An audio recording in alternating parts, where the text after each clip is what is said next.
Starting transmission. Ho, ho, ho. Merry Christmas!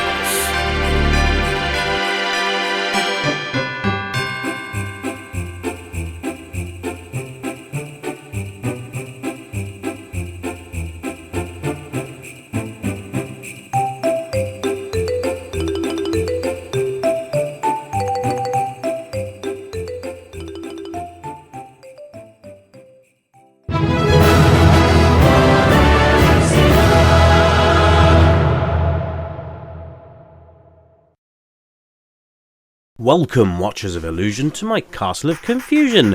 It's the 10th of December, and I'm looking at Darius on the arcade, finally. So thank you to Andrew Heather for the suggestion. Thank you very much for that. Sorry it's taken so long. I've had problems with this game, not so much playing it, but actually trying to get it to record properly.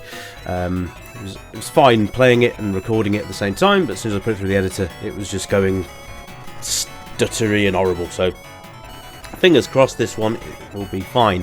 Anyway, it's a bit good, isn't it? You might notice it looks a bit strange in some respects.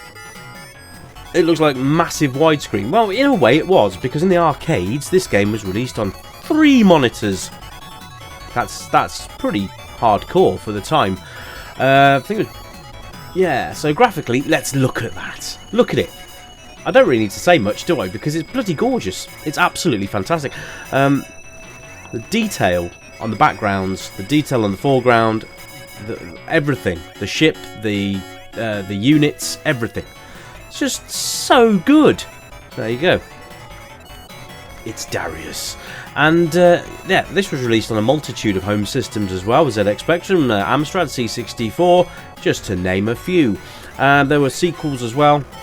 I think Darius Gaiden was one of them, which I'll be looking at as well at some point. This is awesome. This reminds me a little bit of Disposable Hero on the Amiga, actually, but maybe that's where they got their inspiration for that game. I don't know. But this is great, and it's a Taito classic, so you can't really go wrong with that, can you? I'll tell you something, though. You've got to be on your blooming toes with this game, because things come at you so fast that you just got very little time to dodge out of the way. As you can see there, that was a bit of fancy flying there, wasn't it? Now you'll notice the enemies drop various different coloured globes. Now those give you different abilities based on what colour you get. So green is bombs, red is missiles, blue is shields. And you can see in the top left hand corner that you have missile bomb and an arm, which is armour. Basically you just keep racking that up with new upgrades as you get the bubbles. So we can have a look up there. You can see it is 2 players, and you know that's always going to fly high on my flagpole. Excuse the expression. We've got the got the score next to that, and how many ships I've got left, and what zone we're in. So there basically is your AI. Now this is an end of level guardian or boss, as you like to say, and it's absolutely brilliant. Look at it. And the other thing is, it seems to be a different colour every time I play, because I've tried to do this before, obviously, but yeah. I'm sure he's different colours, and sometimes, but there we are. Anyway, it's a cool boss. You basically got to shoot him in the mouth, and that. Oh, look at that! We killed each other. Now, normally when you die, you have to start again from checkpoint, but I'm not sure. This looks like I might have just gone to the next. No, this is on the way to the next stage. So, yay! Let's be all happy about that, because that's cool. This is actually a really good game. Controls are easy as well, up, down, left, right, to steer your ship around the screen. Then you've got fire and missiles, which you can hit simultaneously, I might add. So you can have your gun firing off, and you can have missiles going down at the same time. Missiles. Oh no, red's for missiles, sorry. Red's missiles. Missiles. I'm wondering if it's trying to say that missiles is what I'm firing out of the front of the ship, because that seems to indicate that. Oh well, never mind. So I guess the gun gets upgraded as well. It doesn't seem to be doing much more than it did at the start, but I think you've got to upgrade it a couple of times to be able to do that. You can see here I've now got 2 armor points, which is quite nice. But yeah, you've got to be on your toes with this game completely, because as you can see, there's enemies all over the place. But you know what? This is one of those games that I would probably say is worth the time and money that you pump into the arcade machine, because it's absolutely brilliant. And I mean, I like these sort of games, believe it or not. Salamander and Nemesis and all that sort of jazz. This is along those lines, so I kind of like that. It's quite nice. The level design's good as well, which is always nice. Those look like upside down trombones, don't they? Or trumpets, or whatever you call them. Anyway, I digress. Look, my firepower's been upgraded now because I've got 2 spots in the missile tab, so I'm guessing those are missiles rather than ammunition or bullets or whatever you want to call them.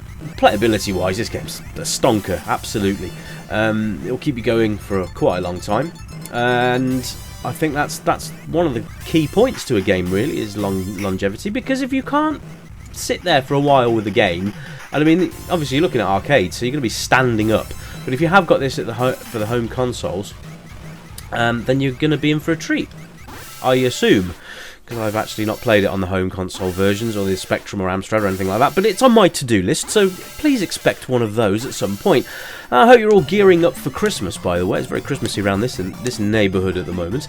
You can probably tell I'm not 100% because I've got a really nasty flu going on, and it seems to be one of those ones that just refuses to shift. Whole family's down with it at the moment, so it's fun and sneezes in this house. But hey, never mind. I couldn't not get you a review out. So here we are, second boss, and I ain't got a clue where his weak points are because I can't get any shots off on him. There we go. Okay. So I think you've got to hit him in the tentacles. Okay. Oh hell, that was unfortunate. Anyway, replay factor. Yes, you're going to have a lot of replay on this. It's not an easy game at all, but there's something less frustrating about this than there is in previous games. I don't quite understand what, but do you know what? I think this is cracking, and I think it gives you good value for money.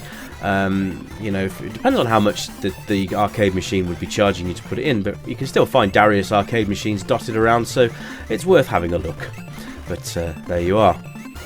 It's obviously a side-scrolling shoot 'em up, and yeah, it's great. It's just it's like your bog standard shooter, but with bells and whistles on, which is really quite nice. I need to talk to you about the channel very quickly. Next year I'm planning on doing a few more bits and pieces with the show, as in make it more of a show. What I wanted to know from you guys is, what do you want to see? Would you like to see like a cheat section where I can incorporate some cheats for the games I'm looking at on that day? Would you like to see maybe a couple of games reviewed rather than just one? Let me know. If there's any features you'd like to see, let me know. We can do the back-to-back attack, which would be basically an arcade game, followed by one of the home conversions. Something like that. I mean, it's just ideas I'm playing around with, but I want to make it more like a magazine show. So can you, if you guys are enjoying my content at the moment, let me know what you'd like to see that you feel would make it better. I'm already working on a new intro, which is this is just a bane of my life, but we'll get through it, mainly because my head's pounding like a drum. But there we go.